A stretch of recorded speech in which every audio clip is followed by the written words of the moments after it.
magpasalamat sa aking pong kaibigan. Sa aking pong ang tawag ko ay Batman. Sa ating pong susunod na senador, Rodante Marcoleta. Alam niyo po, noong 2022, kami pong dalawa ng ating mahal na kapatid Dante Marcoleta ang laging magkatabi. At nung siya po ay biglang umatras, ang sabi ko po sa kanya, tinawagan ko siya. Sabi ko, Kong, bakit ka umatras? Gusto mo ba umatras din ako? Ang sabi po ni Kong, wag. Sapagkat sa susunod na eleksyon, sasamahan mo ko.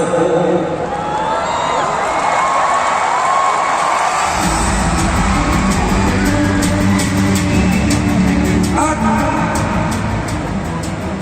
dahil po sa tulong ng Iglesia ni Cristo,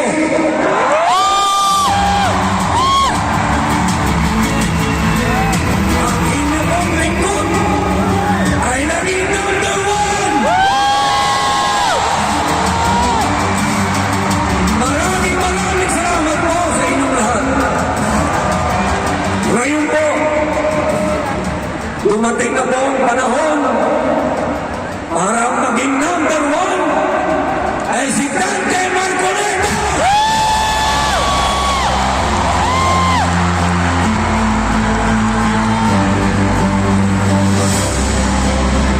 Eto po, gabing ito, hindi ko na po kailangan kumbinsihin kayong lahat. Sapagkat alam ko, lahat ng nandito at sa buong Pilipinas at sa buong mundo, lahat tayo Dante Marcoleta.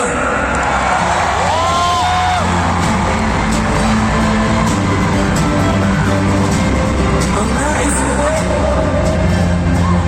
pakiusapan, unang-una, ang mga kapatid kong Muslim. Kailangan magbayad tayo ng utang na loob. Kailangan si Dante Marcoleta maging number 1.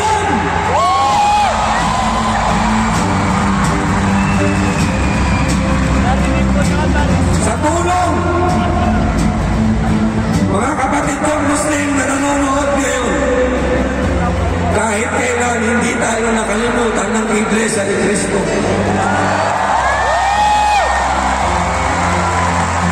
Sa tuwing dumadanas tayo ng gera, ng kahirapan, ng bagyo, nandiyan ang ligap sa atin.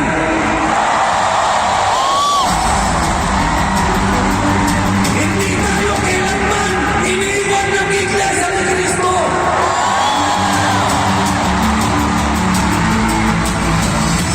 Kaya mga kapatid ko, sabihin ko, number 1, Dante Marcoleta!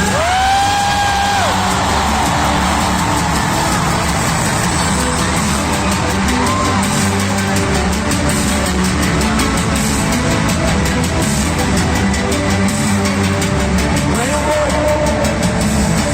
makikiusap po ako sa lahat ng relihiyon dito sa Pilipinas. Mga kababayan, dumating na po sa punto na ang ating konstitusyon ay hindi na sinusunod. Dumating po sa panahon na ang mga simbahan ay dumadating na po sa punto na nilulusog, hinuhuli, kinukulong. Kailangan po may tumindig na isa na nakakaalam ng batas upang manatili ang paghihiwalay ng simbahan at Estado.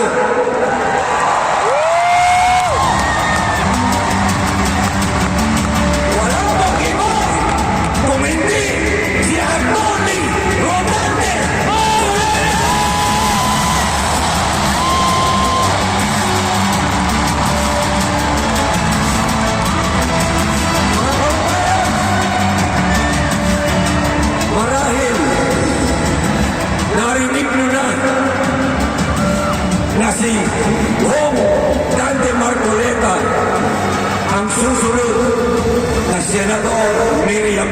Santiago. Alam ko na, narinig mo na yan. Ito lang po ang sasabihin ko sa inyo. Totoo po yan. Siya. Pero, isa lang po ang nakalimutan nila. Si Tante Marcoleta, abogado, katulad ni Senator Miriam Santiago. Pero, hindi po nila naihambing ang isang taong may takot sa Diyos. Napakahalaga po na ang inyong senador ay may takot sa Diyos.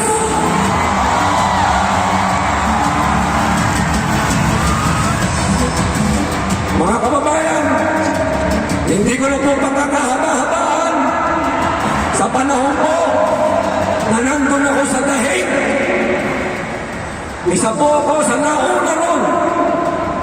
Ang kabilin-bilinan mo ng ating mahal na dating Pangulo sa amin, sa PDP. Lahat po yan.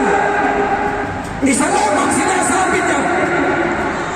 Huwag niyong kakalimutan iparating sa lahat ng Pilipino sa buong mundo ang unang iboto, Tante Marcoleta.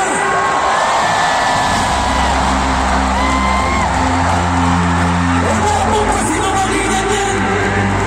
Ang piling ni Rodrigo Roa Duterte, Tante Marcoleta.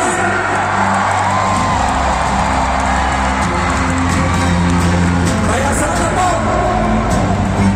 pagdating po ng araw, sa May 12, kayo po ang pinakamakapangyarihang tao sa araw na yan.